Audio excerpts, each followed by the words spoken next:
अस्सलाम वालेकुम। फ़िज़िक्स बनी आसान में खुश आमदीद। मैं हूँ डॉक्टर मोहम्मद फैसल मलिक और as and A level physics में आज हमारा टॉपिक है वेव्स और इसका पार्ट वन में हम पास्ट पेपर क्वेश्चन सॉल्व करेंगे पेपर वन से।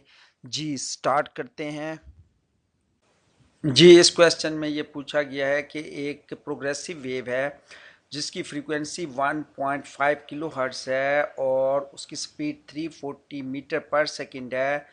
तो फेज डिफरेंस अगर 70 डिग्री हो तो जो है हमारे पास दो पॉइंट्स के दरमियान फासला जो है मिनिमम डिस्टेंस वो कितना होगा, यानी उस टाइम आपके पास पाथ डिफरेंस कितना होगा। इसको समझने के लिए हम डायग्राम के ज़रिए मदद लेंगे। यहाँ पर आपको इजीली यू कैन फाइंड कि अगर 90 डिग्री का हमारे पास जो है फेज डिफरेंस है तो लेमडा बाय 4 पाथ डिफरेंस है, यानी कि दो पॉइंट्स के दरमियान इनिशियल पॉइंट से जो फासला होगा उस time minimum distance lambda by 4 होगा। तो इसी चीज़ को कंटिन्यू करते हुए हम देखते हैं कि अगर हमारे पास 70 डिग्री हो फेज डिफरेंस तो वो लेमडा का कितना हिस्सा होगा, कौन सा हिस्सा लेमडा का जो है कितनी फ्रैक्शन लेमडा की होगी जो कि हमारे इनिशियल पॉइंट और उस पॉइंट के दरमियान फासला होगा। तो ये या किसी भी दो पॉइंट्स के दरमियान अगर फेज डिफरेंस 70 डिग्री हो तो जो फासला होगा उसको हम फाइंड कर सकते हैं। तो उसके लिए हमारे पास पहले तो हम लेमडा फाइंड करेंगे। v is equal to F lambda, lambda is equal to V over F और 0.226 मीटर हो गया। ये लेमडा की वैल्यू आ गई। तो आगे हमें क्या फाइंड करना है, हमें फेज डिफरेंस 70 पे पाथ डिफरेंस बताना है। तो हमारी जो रेशो होगी फेज डिफरेंस की 360 से वही रेशो होगी हमारी पाथ डिफरेंस की लेमडा से। जी ये बात अगर आप अच्छे से जहन नशीन कर लें तो आगे चलते हैं कि हमारे पास जस्ट अब तो हमने पाथ डिफरेंस लेमडा भी हमारे पास है, फार्मूला जस्ट रीअरेंज किया, phase difference into lambda over 360 degree, ये पाथ डिफरेंस आ गया। वैल्यूज पाथ डिफरेंस जो है फेज डिफरेंस जो है 70 डिग्री है और मल्टीप्लाई बाय 0.226 और 360 डिग्री नीचे डिवाइड करेंगे तो हमारे पास आंसर आ गया 0.044 मीटर, यानी 4.4 centimetre. Option A is our correct choice and all other choices are the wrong one. जी जी इस क्वेश्चन में एक प्रोग्रेसिव वाटर वेव दिखाई गई है जिस पर दो पार्टिकल्स पी और क्यू जो है वो हमें शो किए गए हैं और जो है हमसे पूछा गया है पी और क्यू का जो आपस में फेज डिफरेंस होगा वो वक्त के साथ साथ किस तरह चेंज होगा। उसके लिए options A B C D मौजूद हैं और हमें मालूम है कि जो फेज डिफरेंस होता है एक वेव पर वो आपस में चेंज नहीं हो सकता क्योंकि वो एक ही वेव है और वट एवर द पार्टिकल्स के दरमियान जो फेज डिफरेंस एग्जिस्ट करेगा वो हम थ्रू आउट द मोशन वो एग्जिस्ट करेगा। जी देखें हमारे पास वेव डिफरेंस जो है वो between any two particles on a wave will not change with time. और सिमिलरली हमने बता दिया कि जो तमाम पार्टिकल्स हैं वो सेम टाइम पीरियड और फ्रीक्वेंसी से मूव कर रहे हैं। तो हमारे पास option D is the correct option जहां पर हमारा फेस डिफरेंस चेंज नहीं हो रहा and all the other choices are the wrong one. जी जी इस क्वेश्चन में रोप पर बनने वाली एक ट्रांसवर्स वेव दिखाई गई है और x जो है डिस्टेंस जाहिर कर रहा है along the direction of wave travel और y से क्या मुराद है, y एक्सिस यहाँ हमारे पास डिस्प्लेसमेंट को जाहिर कर रहा है। वेव का जो डिस्प्लेसमेंट होगा, मैं इसको अगर और लफ्ज़ों में बोलूँ, सही लफ्ज़ों में बोलूँ तो ये पार्टिकल्स ऑफ द रोप जो है उनकी अप एंड डाउन मोशन को जाहिर करता है y।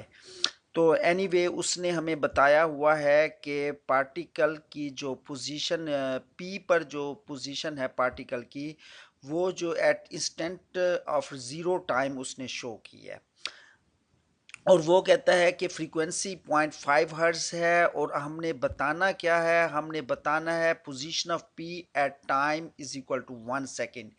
1 सेकेंड के बाद हमने उसकी पोजीशन ऑफ पार्टिकल पी या पोजीशन ऑफ पॉइंट पी बतानी है क्या होगी।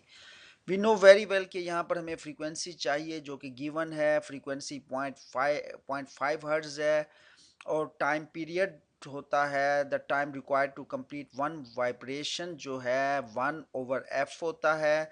तो 1/0.5 करेंगे तो 2 सेकेंड्स, यानी वन कंप्लीट वाइब्रेशन। ये देखें जी, हम पार्टिकल पर देखेंगे पॉइंट पी को कैसे वो अपनी वन कंप्लीट वाइब्रेशन, ये 2 सेकेंड्स लगे हैं इस पूरी कंप्लीट करने में। तो आफ्टर 1 सेकेंड वो पॉइंट बी पर होगा। तो option B is the correct and all other choices are the wrong one जी। जी, इस क्वेश्चन में एक प्रोग्रेसिव वेव का डिस्प्लेसमेंट टाइम ग्राफ गिवन है। एक्स और वाई लेबल्ड पार्ट हैं, उनके बारे में हमने बताना है कि वो क्या हैं।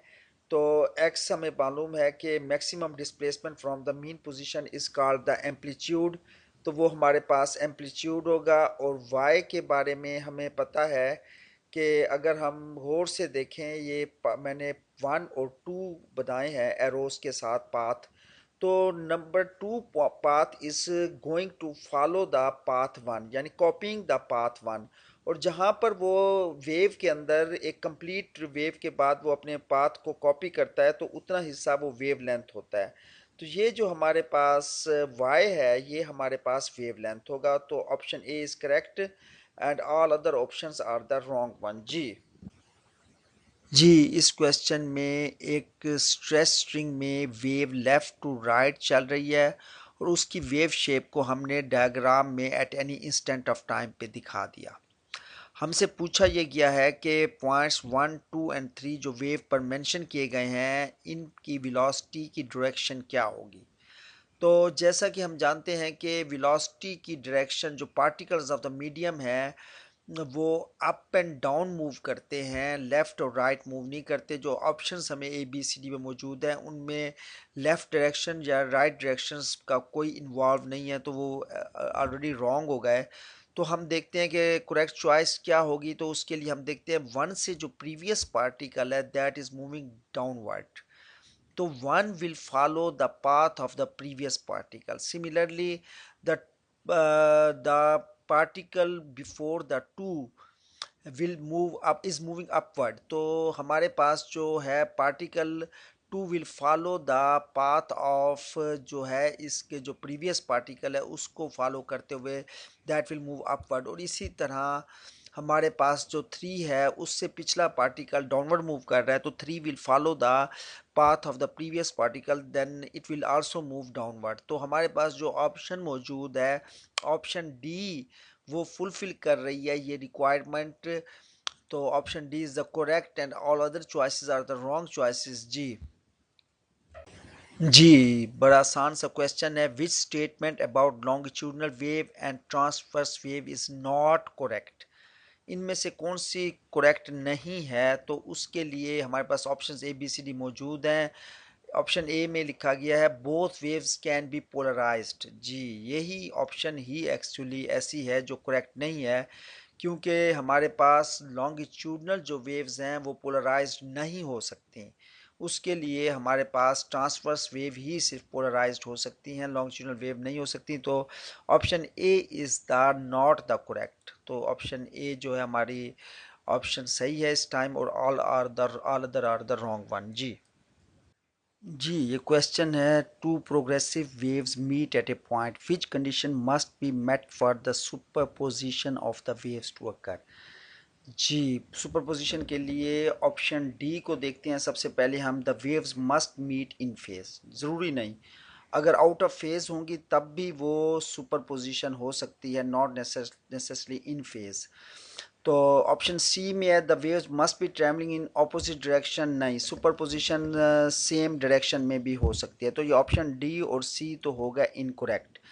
और अब ऑप्शन बी की तरफ आते हैं, the waves must B of same type. ठीक है, इट्स लुक गुड के वो सेम टाइप की होंगी, but we will also check option A the waves must be coherent. तो कोहिरेंट का मतलब हमें पता होना चाहिए। कोहिरेंट का मतलब ये है कि सेम फ्रीक्वेंसी, सेम वेवलेंथ और having a constant phase difference with each other. तो ये अगर कंडीशन फुलफिल होगी तो कोहिरेंट कहलाएगी। बट ये जो प्रॉपर्टी है कोहिरेंट की, ये हम ज़्यादातर रिप्रेजेंट करते हैं फॉर इंटरफेरेंस। ये टर्म हम यूज़ करते हैं फॉर इंटरफेरेंस ऑफ वेव्स। तो जो हमारे लिए ज़्यादा करेक्ट ऑप्शन है, या B option is the correct option and A is incorrect.